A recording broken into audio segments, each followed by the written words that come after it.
Hi, we're Team 25 and the name of our language is Crawl. Crawl is a strongly typed high-level language and it is saved with the extension .crawl. It supports primitive data types Boolean and integer along with the basic arithmetic operations of subtraction, addition, division, multiplication, and assignment operation. The basic relational operators supported are less than equal to, greater than equal to, not equal to, and equal to. It also supports if-else condition, iterative while loop, parameterized functions, and recursion. It has a basic simple data structure of stack with the methods of pop, push, peek, and is empty. It is influenced by TinyAda and C, and it was created using Antler tool. The high-level language was given as an input to the Antler tool, and that creates the parse tree. The visitor class was used to write the intermediate code. The runtime environment was written in Java. This is the basic structure of the crawl program. As you can see, the whole program body is enclosed between begin and end keywords.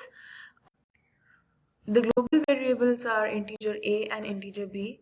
The program then starts executing from the main function and it makes a display call, it makes a function call, and the function call return backs to the main function.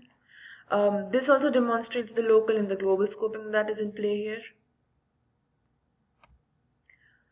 This is just an example of a parse tree that is created.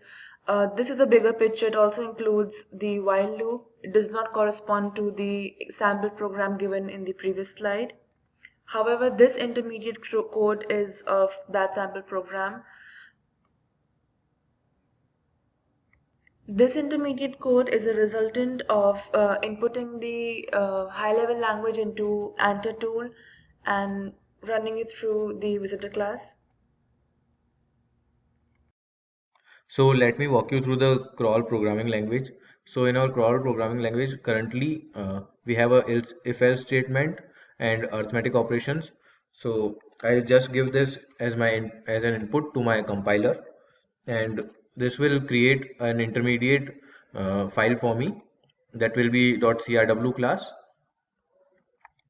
and I have a separate runtime for that. So I'll just take that crw class and run it in my runtime.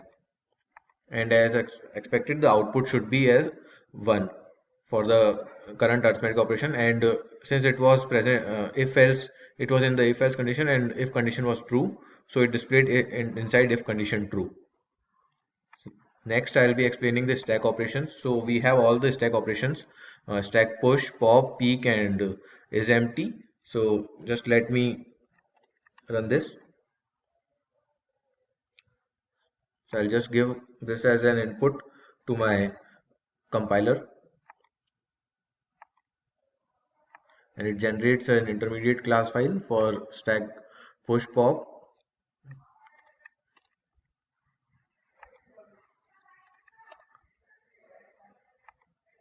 And when I run this, it will just display all the stack operations, like when it is push, so this displayed 2 as it was on the top of the stack. Then I popped 2 again, 2 from the stack. So, and then I had a peek operation, so it displayed 1. And since stack is not empty, so stack dot is empty will return false for me. So now we have a recursive function. We in our language we are also handling recursion. So that I'll be explaining uh, using the factorial statements. So I'll just copy it and give it as an input to my compiler. So I have the uh, intermediate code for recursion, and when I run this intermediate code, I'll get the factorial value as 120. So now we also are handling iterative functioning. So we have a while loop for that. So we have a same factorial function in while loop also. I'll just give that as an input.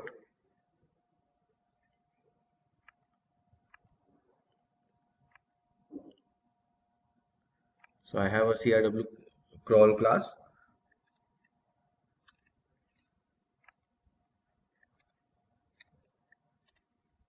When I run this, the output should again come as 120.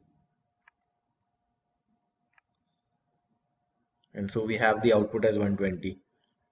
Thank you.